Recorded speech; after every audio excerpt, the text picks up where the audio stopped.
Of क्या है? Preposition.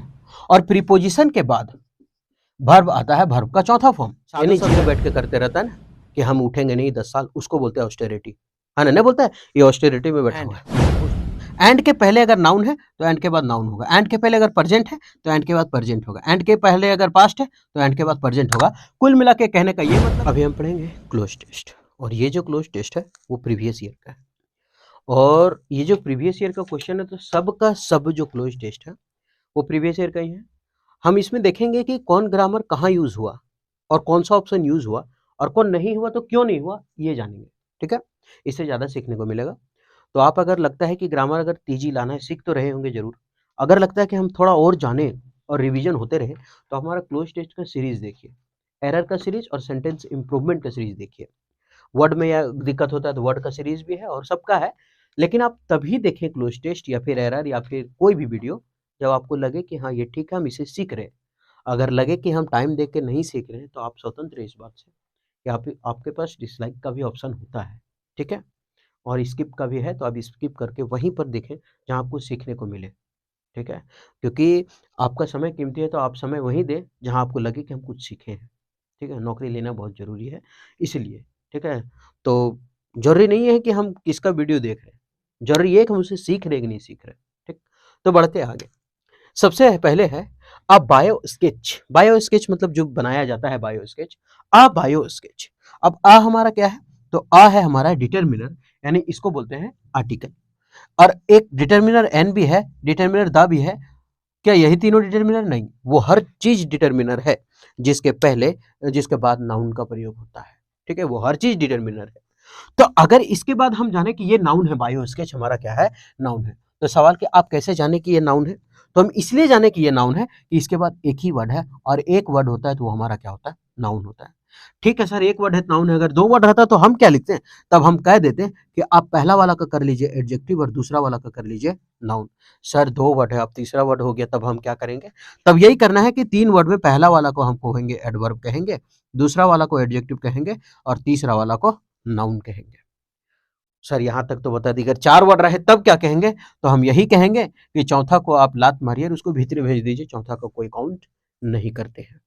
ठीक, तो आप नाउन को तो पहचान सकते हैं, जिसको प्लूरल बनाते हैं वो हमारा नाउन होता है।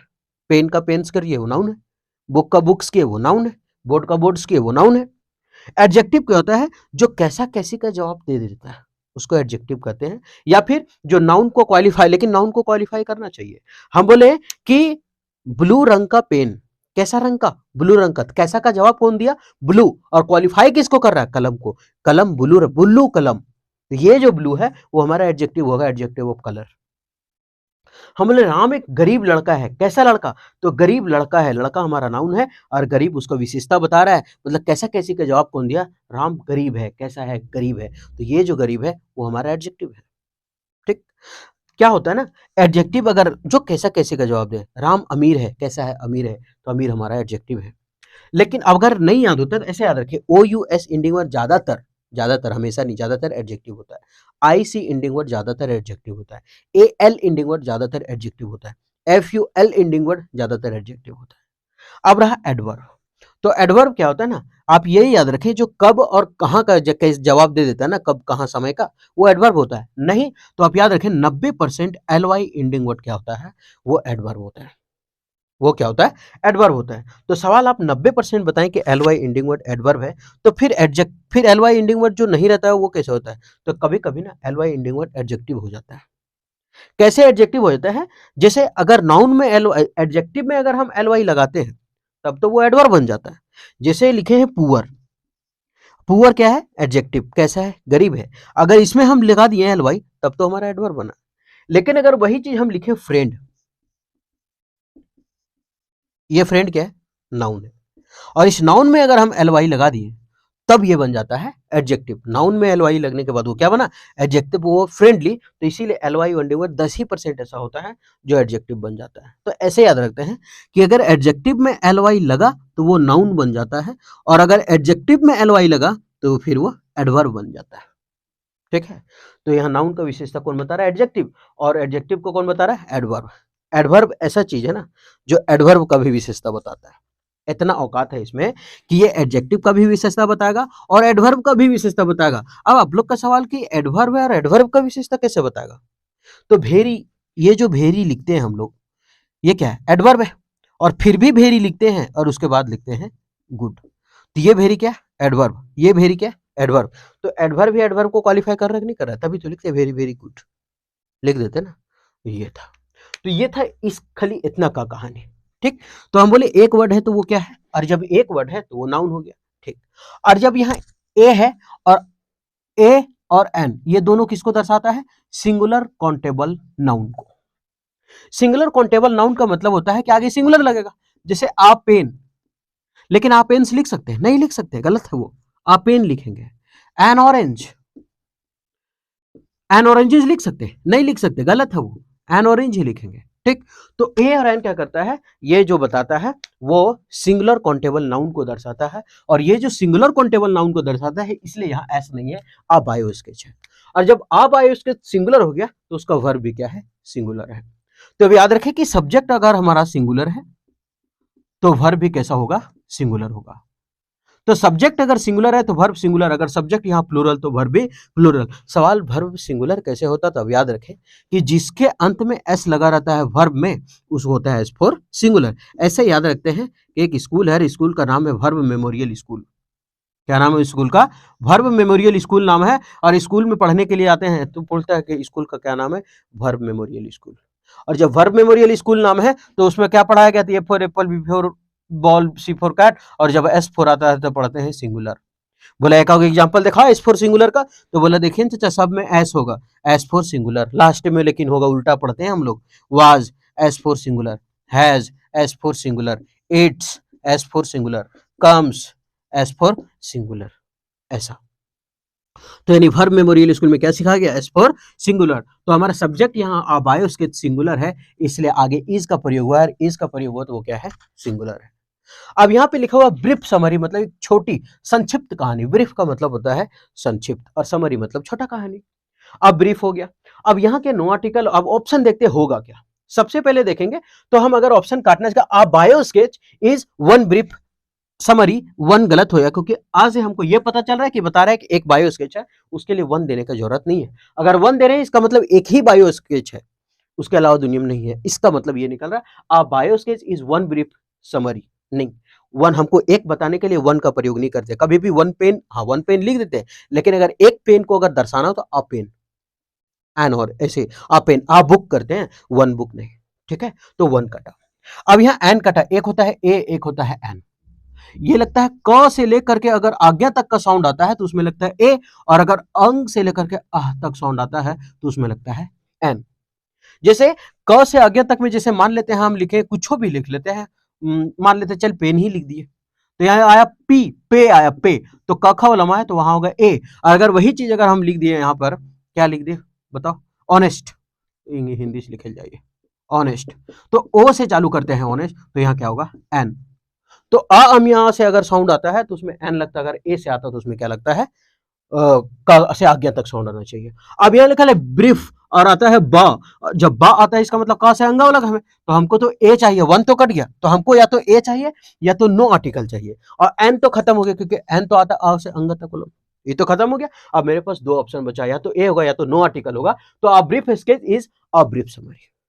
A brief, a bio sketch is क्या है? अ ब्रीफ समरी। एक बायो स्केच जो है एक संक्षिप्त कहानी है, एक संक्षिप्त कहानी है, नो आर्टिकल का प्रयोग नहीं होगा। ठीक है, a bio sketch is brief summary ने a bio sketch is a brief summary. अब कैसे आ क्यों भरे यहां? आ इसलिए भरे कि यहां ब्रीफ क्या है और समरी क्या है? समरी है हमारा नाउन, ब्रीफ क्या है? हमारा एडजेक्टिव है। और हम बताए थे कि आर्टिकल अगर ए रहे, एन रहे और अगर दा रहे तो उसके बाद एक होता है तो वो नाउन होता है, दो होता है तो पहला एडजेक्टिव होता है, दूसरा नाउन होता है। ठीक, तो यहाँ दो तो है, एक नाउन है, एडजेक्टिव है, तो उसके लिए कोई भी डिटर्मिनर तो हमको चाहिए। और जब डिटर्मिनर हमको चाहिए तो इसका मतलब क्वालिफाई करने के लिए हमको आर्टिकल का जरूरत है, क्योंकि डिटर्मिनर चाहिए। और एडजेक्टिव और नाउन आया है तो उसको डिटर्मिनर देना पड़ेगा, तो डिटर्मिनर हमको ए चाहिए, इसलिए हमारा ए होगा answer, a brief summary.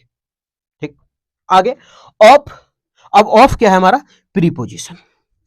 Of क्या है? प्रीपोजिशन। और प्रीपोजिशन के बाद वर्ब आता है, वर्ब का चौथा फॉर्म यानी जीरंड। अगर नहीं आया है वर्ब का चौथा फॉर्म जिरन, तो नाउन आएगा, प्रोनाउन आएगा, कोई ऑब्जेक्ट आएगा, कुछ भी आएगा लेकिन आएगा। तो ये लिखा है ऑफ, और ऑफ के बाद जिरन नहीं, आईएनजी नहीं है तो कोई बात नहीं है, हमारा डिटर्मिनर है, उसके बाद एक वर्ड है तो ये हमारा क्या है, नाउन है, of a persons. Professional, professional का मतलब अपना, जैसे क्या बोलते हैं उसको, प्रोफेशनल नहीं बोलते कि ये मेरा प्रोफेशनल वर्क है, ये सब तो प्रोफेशनल है। अब वहां आप पर्सन्स प्रोफेशनल, अब क्या हो गया, पर्सन का प्रोफेशनल क्या है, तो सबसे पहले अनंस उसका नाराजगी है, एक संक्षिप्त समरी उसका नाराजगी है, उसका साहसिक है, उसका स्थापित किया गया है, या उसका उपलब्धि है। हम बायो स्केच अगर बनाते हैं किसी का, तो उसका क्या बनाते हैं, नाराजगियों को बनाते हैं। एक बायो स्केच जो संक्षिप्त कहानी होती है, उसका हम उपलब्धियों को बताते हैं, ना करके उसका स्थापित, और ना ही साहसिक, और ना ही उसका नाराजगी बताते हैं, उसका हम लोग क्या बताते हैं, उपलब्धि बताते हैं। नहीं बोलता है किसी का किताब में क्या लिखा रहता है, उसका उपलब्धि लिखा रहता है, तो बायो स्केच में क्या है, उसको प्रोफेशनल उपलब्धि के बारे में बताया जाता है। तो आपको थोड़ा सा इसमें वर्ड मीनिंग जानना होगा कि अकम्प्लिशमेंट का मतलब होता है उपलब्धि, यानी किसी के बायो स्केच जो संक्षिप्त समरी लिख रहे हैं, उसमें किसी की उपलब्धियों को हम बताते हैं, किसी के नाराजगी को नहीं, उपलब्धि को बताते हैं ना, तो ये है अकम्प्लिशमेंट्स होगा इसका आंसर। ठीक, अनाउंस मतलब आप लिख ले नाराजगी, एडवेंचरस मतलब लिख ले साहसिक, एस्टैब्लिशमेंट मतलब होता है स्थापित करना, और अकम्प्लिशमेंट मतलब उपलब्धियां। एंड रिकॉग्निशन, और उसका पहचान। ठीक, आगे धारणा, पहचान, ये सभी चीज। तो हम लोग एक बायो स्केच के ब्रीफ समरी में उसकी उपलब्धियां और उसकी पहचान, धारणा के बारे में जानते हैं। आगे इट इज मिंट, अब इट क्या है, सिंगुलर, और ये इट आया है, इट के लिए क्या है, सिंगुलर इज, और एज फॉर क्या होता है, सिंगुलर। इट इज मिंट, इसका मतलब आगे लिखा हुआ है, इसका मतलब क्या है, इसका मतलब यहां लिखा है हाईलाइट, और हाईलाइट क्या है, वर्ब का पहला फॉर्म है। ठीक, अगर हम इसमें ऑफ भरे तो ऑफ हमारा क्या है, प्रीपोजिशन, और प्रीपोजिशन के बाद आने वाला वर्ब का फॉर्म कैसा होना चाहिए, चौथा होना चाहिए, मतलब आईएनजी में होना चाहिए। तो यहाँ हाईलाइटिंग तो है नहीं, तो ऑफ हमारा हो गया कटकुट। अबाउट, इट इज मिंट, इसका मतलब है हाईलाइट के बारे में नहीं, तो यह अबाउट नहीं हो, कहा गया अबाउट नहीं। फ्रॉम का होता है कोई सेंस अलग होने के सेंस में देता है, अगर हम यहां लिखे it is mint from highlight, मतलब ये हाईलाइट से दूर करता है किसी चीज को, जो हमको उजागर करता है ना कोई रहस्य चीज, तो उससे दूर करता है, उससे दूर नहीं करता। जब हम बायो स्केच देखते हैं तो उसके करीब जाते हैं ना, तो फ्रॉम का मतलब तो दूर करना हो गया, ये गलत हो गया। अब हमको यहाँ वर्ब वन चाहिए, और हम लोग जाते हैं कि टू जो है वो अपने साथ इन्फिनेटिव लेता है, टू का कैसे लेता है, वर्ब का पहला फॉर्म लेता है, और टू वर्ब वन लेता है, तो इसका मतलब यहाँ क्या हो जाएगा, तो टू का वर्ब वन कहाँ गया, तो यहाँ बचा आंसर हमारा टू। यानी इट इज मिंट, इसका मतलब यह है टू हाईलाइट द इंपॉर्टेंट, ये महत्वपूर्ण चीजों को क्या करता है, हाईलाइट करता है, महत्वपूर्ण चीजों को क्या करता है, हाईलाइट करता है, मतलब ये उजागर करता है, बताता है। अब द हमारा डिटर्मिनर है, उसके बाद एक वर्ड है, तो ये इंपॉर्टेंट हो गया। ठीक, आगे बढ़ते हैं। अच्छा, यहां द है, उसके बाद इंपॉर्टेंट है, हमको चौथा ऑप्शन भरना है, और जब चौथा ऑप्शन भरना है तो यहाँ दो वर्ड हो जाएगा, एक यहाँ हो जाएगा, एक यहाँ हो जाएगा।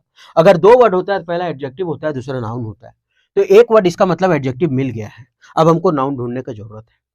तो नाउन ढूंढते हैं, हमको लगता है ऑस्टेरिटी, सेगमेंट्स सब दिया हुआ है। ठीक है, तो अब यहाँ क्या लिखा है, अवेलेबल का मतलब होता है उपलब्ध होना, असाइनमेंट मतलब जो बना लेते हैं असाइनमेंट हम लोग, जो मिल जाता है, जिसे क्या बोलते हैं, असाइनमेंट है ना, जैसे हम लोग को सौंपा जाता है, लो असाइनमेंट बना के आना, वो सौंपना है। एस्पेक्ट्स का मतलब होता है पहलू, एस्पेक्ट मतलब पहलू, ऑस्टेरिटी मतलब तपस्या करना किसी का, ये क्या बोलते हैं, अगर ये याद करना है ना, ऑस्टेरिटी सबसे अच्छा बात है, ऑस्टेरिटी का सबसे अच्छा वर्ड मीनिंग है, साधु सब जो बैठ के करते रहता है ना कि हम उठेंगे नहीं 10 साल, उसको बोलते हैं ऑस्टेरिटी, है ना, नहीं बोलता है ये ऑस्टेरिटी में बैठा हुआ है, उसको तपस्या में बैठा हुआ, तो ऑस्टेरिटी भूख प्यास खो करके सब कुछ भुला करके ऑस्टेरिटी। तो यहाँ क्या बोला है कि किस चीज को वो उजागर करता है, तो इसका मतलब ये है कि वो उजागर करता है महत्वपूर्ण किसको, महत्वपूर्ण अवेलेबल को, उपस्थितियों को, महत्वपूर्ण सौंपने वाला को ना, महत्वपूर्ण तपस्या को नहीं, महत्वपूर्ण पहलुओं को ये क्या करता है, उजागर करता है। इसमें थोड़ा सा दो वर्ड, दो चीज जो है ना, दो या तीन जो वर्ड मीनिंग बेस है ना, तो यहाँ होगा एस्पेक्ट्स, मतलब तीसरा में चौथा में हो जाएगा एस्पेक्ट, यानी ये हाईलाइट करता है महत्वपूर्ण पहलुओं को, महत्वपूर्ण पहलुओं को ऑफ वंस ट्रेनिंग, किसका, एक ट्रेनिंग का, एक्सपीरियंस अनुभव का, एंड। अब एंड क्या करता है कि दोनों साइड बराबर जोड़ने का काम करता है। जैसे एंड के पहले अगर नाउन है तो एंड के बाद नाउन होगा, एंड के पहले अगर प्रेजेंट है तो एंड के बाद प्रेजेंट होगा, एंड के पहले अगर पास्ट है तो एंड के बाद प्रेजेंट होगा। कुल मिला के कहने का ये मतलब है कि एंड जो है वो दोनों साइड बराबर करके रखता है, तराजू का कुंदा है, तोलता बराबर है, तो वहां एंड लिखा हुआ है। अब हमको चाहिए वंस ट्रेनिंग, एक किसी का ट्रेनिंग का, किसी का अनुभव का, और क्या हो सकता है इसका, और ऑफ इंटरेस्ट यानी किसी, क्या बोलते हैं, इंटरेस्ट मतलब रुचि, किसी रुचि के स्पेस तो होगा नहीं, स्पेस जगह का नहीं। चलिए, सेक्शन किसी के सेक्शन का नहीं, और किसी का सरफेस क्या दे तो जमीन है, तो किसी के, क्या बोलते हैं उसको, रुचि के क्षेत्र को क्या करता है, ये बताता है, रुचि के क्षेत्र को बताता है, रुचि के स्पेस को नहीं बताता। स्पेस, ये स्पेस जो है ये प्लेस में थिंग यूज होता है, जगह, स्पेस। ठीक, आगे सेक्शन हम लोग जब बांटते हैं तब प्रयोग करते हैं, section A, section B, section C, section D, यहां तो कुछ नहीं बांटा है सेक्शन उक्शन। और सरफेस का मतलब तो सरफेस हो जाता है नीचे का सतह, तो ये तो गलत हो गया, तो इसका मतलब हमारे पास मत बचा एरियाज, एंड एरियाज का मतलब क्षेत्र। तो आप ऐसे याद रखें कि ऑफ वंस याद नहीं रखना, ऑफ वंस ट्रेनिंग, किसी के ट्रेनिंग प्रशिक्षण का, किसी के अनुभव का, और किसका, तो ऑफ इंटरेस्ट रुचि के क्षेत्र का, रुचि के क्षेत्र का। कुल मिला के यहां है एरियाज, और एरियाज का मतलब बता रहा है कि तुम्हारा रुचि किस क्षेत्र में है, तुम्हारा अनुभव, तुम्हारा ट्रेनिंग किसका है, वो सभी चीज को एक ब्रीफ समरी में बताया जाता है। ठीक है, तो ये था पूरा का पूरा क्लोज टेस्ट। अब होता क्या है कि जब हम ग्रामर बताते रहते हैं तो इसमें भूल जाते हैं कि हिंदी कैसा है। ठीक है, तो एक बार हिंदी कर देते हैं, इसका थोड़ा सा आसान हो जाता है, हिंदी लोग छात्र हिंदी मीडियम वाले।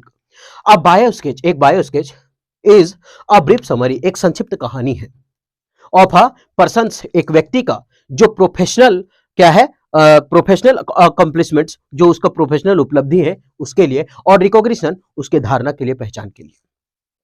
एडवर्टाइजमेंट, इसका मतलब टू हाईलाइट द इंपॉर्टेंट, ये महत्वपूर्ण चीजों को क्या करता है, उजागर करता है, और द इंपॉर्टेंट एस्पेक्ट्स, महत्वपूर्ण पहलुओं को उजागर करता है, और ऑफ वंस ट्रेनिंग, और किसी के ट्रेनिंग प्रशिक्षण का, किसी के एक्सपीरियंस अनुभव का, एंड किसी के एरियाज ऑफ इंटरेस्ट, मतलब किसी की रुचि के क्षेत्र को क्या करता है, बताता है कि उसका था तो वो किस क्षेत्र में रुचि रखता था। नहीं बोलता है किस क्षेत्र में रुचि है तुम्हारा, तो रुचि आता किस क्षेत्र में है, तो हम ये बनना चाहते हैं, वो बनना चाहते हैं, तो क्षेत्र का प्रयोग होता है। तुम क्या बनेगा, हमको एक्साइज इंस्पेक्टर बनने का, हमको वो क्षेत्र में जाना, एक्साइज इंस्पेक्टर का क्षेत्र में, तो हमको इनकम टैक्स ऑफिसर का क्षेत्र में जाना था, क्षेत्र प्रयोग करते हैं ना, इसलिए वहां एरियाज है।